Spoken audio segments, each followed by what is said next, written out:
Hey, I'm Rob from Gaming Trend. We're here at Origins 2023. I'm with Robert from Arcane Wonders, and he's going to show us Call of Duty, the board game. Wait, what? I'm going to show you what?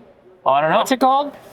Call of Duty. You have Call of Duty? Amazing. Yeah. So we're looking at Call of Duty, the board game. What you are seeing here is basically what would be in like a starter box, your core box. Everything you need to play 1v1. So in this one, we've got Ghost over there. We've got General Shepard over here. And this is set up for a basic game. So you're going to have the get started. You know, it's Call of Duty. You don't want to read a whole rule book. Like, come on, we just want to start shooting each other, right? So we can just get right in. What's going to happen is we're going to simultaneously plan out our actions on here. I'm going to remove this screen here for a minute. We're going to simultaneously plan out our moves using these little tokens. And these are going to be where we're going to be moving to. This is not the direction you're facing. Right. This is the direction, well, not the direction you're moving. It's the direction you're facing. So I might say I'm going to move from here to here, but I'm going to be turning as I do it. Okay. Maybe I'm then going to move here, but turn back towards where I came from in case it comes around. And then maybe I go here, and then maybe I actually decide I want to stay in place right here, but turn and face this direction. Okay. So we're going to simultaneously plan that out. Then we are going to execute our actions out here simultaneously, real time, one action time. So I might move here, you might move here, and after each action, we'll check for line of sight. Okay. Line of sight, super easy. Because a lot of combat site games, line of sight is, well, and kind of see you, or let's pull a ruler out. We don't want any of that. Corner to corner, like it's messy. Right, let's be serious. We don't want that. Yeah. See these colored lines out here? Yeah. As long as at any point, and I'm going to stand for a minute and grab Ghost, I'm going to bring him over here. At any point, I can trace a same colored line between two operators. We have line of sight on each other right away. Wow. No questions asked, and we have to shoot each other. We have to go into combat. This is Call of Duty. This ain't diplomacy. Yeah. You know what I mean? We don't get to talk it out, talk about our feelings. Yeah. We got to shoot. So we're going to immediately go into combat right away. Combat is a fairly simple system of, we've got a combat card we're going to pick simultaneously face down.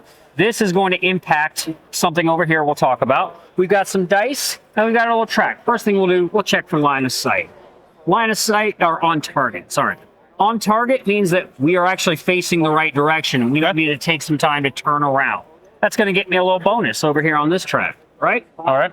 Then we'll check for other things in the advanced game, but we don't have to worry about that. We're playing a basic game. Sure. We're going to pick from these pool of dice. Each weapon has a certain number of each color available in its pool, but we're always going to choose 7 of these. We have 3 different types of dice that you're going to choose from, any combination.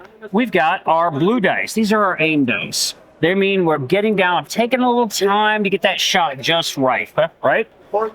They're also going to move me up on this track, and I'll explain this in a minute, but All right. We've got our green dice. Our green dice are more agility, speed. They're me, I'm going to be trying to dodge out of the shots. I'm more evasive, but I'm also reacting faster. They're also going to push my opponent down on this track over here. Okay. And finally, we got our red dice. These are aggressive dice. These are just, I'm just spraying bullets, all haphazardly, hoping I hit something, right? All right. So, we're going to pick that pool. We also need to see how far away we are. Well, here, we're 1 away. We're at close range combat. So I'll place this in my starting spot. He'll do the same on theirs as well. Okay. All right? And those are going to be different from weapon to weapon. Some weapons are better at close range. Some weapons are better at long range, things like that. And then we're going to secretly pick our dice, pick our card. Okay. And then we're just going to reveal and roll them. Real easy. Boom. We'll check these little lightnings for speed.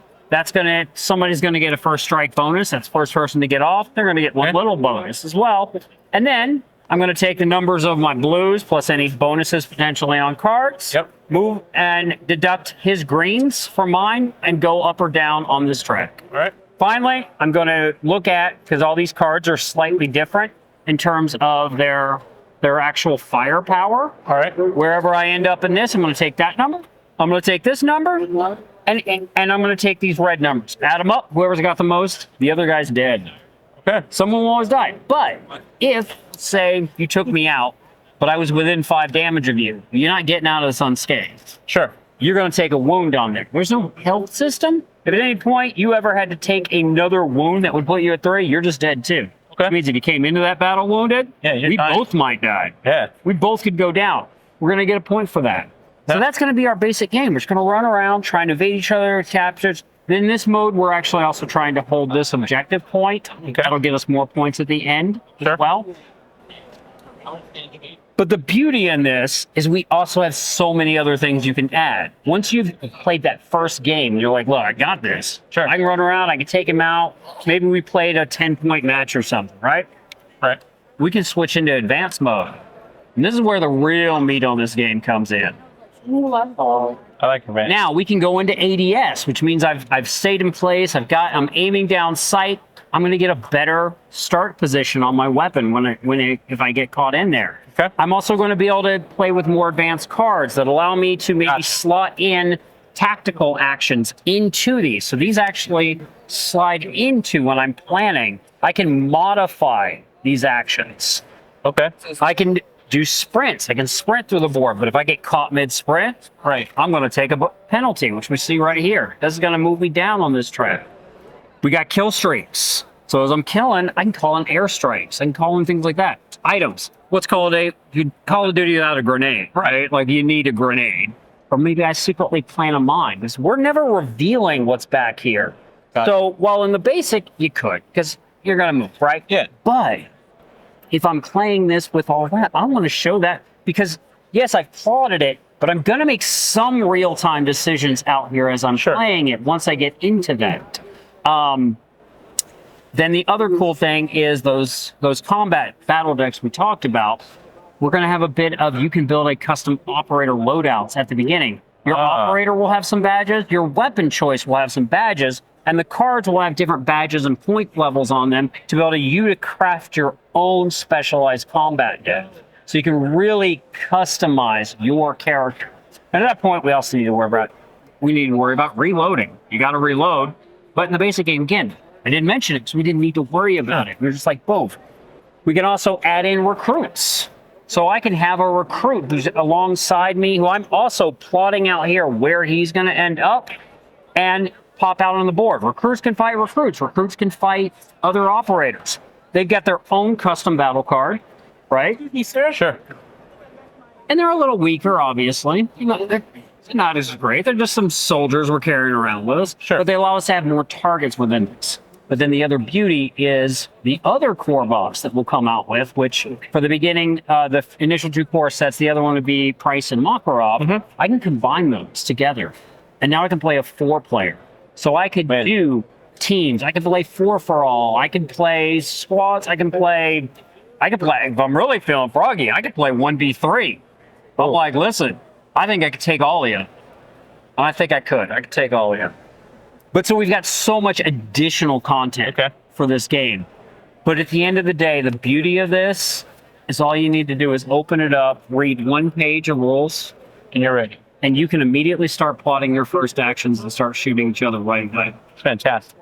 And then from there, it's how much do you want to add into the game? Sure. And it was tough. It was tough to recreate a Call of Duty first-person shooter. So to do that, you needed to plan out the bones of what you're going to do, but then execute it all in real time and make real decisions out here in real time against each other. Sure. So we're very, very excited. It's something we've been working on for a few years now. Well, this looks amazing. One of the things I'm getting from this a lot is theme seems to be real important in getting it right, getting it feeling like Call of Duty, not like you just slap something on. Well, so that's the important thing here. Is so Brian Pope and Benjamin Pope who designed this. They also did Mage Wars and Ruby Combat Ready. This was never anything else. We went and got the Call of Duty license and then started designing this game around Call of Duty. This isn't a game that we already had tinkering in the background. This was always Call of Duty. So every design choice in this was, how do we make it feel like Call of Duty specifically? In fact, we actually discussed one time, what would happen if this wasn't Call of Duty? And we're like, it would have to about half of this game would have to completely be scrapped and changed. Yeah. Because it is Call of Duty at its core. I get Call of Duty just from the explanation. Like, I want to go play Call of Duty now, is how it feels. Well, you could stay here right after this and play this version. I definitely wouldn't say no. And then the line of sight. The line of sight is so important. like you said, so many games get too muddled in. Oh, maybe I can see you around that corner. Yep. Maybe that corner I can see over that thing and see you. There's an obstacle. The lines clear all of that up. They're super clear. You always know if you have line of sight, how far down you, like from here, I have line of sight all the way to here, you know? Yeah. You always have a clear picture of that, but you also have spots that are more tactical. Like I can get cover here. Cover, you notice, matches this. This is giving me a more advantage. This, if I'm going up this ladder, that's a disadvantage because that makes sense. This is giving me a high point, advantage point. So I've got an advantage in combat. So while that line of sight's simple, it allowed us to put more complex things onto this map that aren't confusing because we're not muddled in with a ridiculous line of sight or range system. Because again, you know, you look at some games where I'm literally using rulers to determine range. While this has a war theme and, you know, may say it's a war game, I didn't want it to be a war game. Right. I wanted it to be a Call of Duty game. And that is exactly what I get from how you've explained it, how we've talked about it. I think that's going to be, to me at least, one of the most important things going forward as far as this game is concerned, is keeping it and staying true to itself as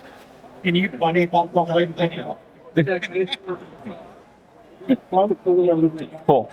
We heard the word bunny hop. I know. That's what I heard. I was like, all right. Well, Robert, thank you for your time. Thank you. Look forward to seeing this. Look forward to getting to play it. Yep. So we have obviously been running demos here. It's been very well received. The Kickstarter is launching 1st of August. Wow. And we will have at Gen Con this year a whole room set up that will be nothing but Call of Duty demos the entire time, running events. Fantastic. 12 hours a day, every day, in a special Call of Duty themed room. Fantastic. Well, thank you, Robert. Thank you.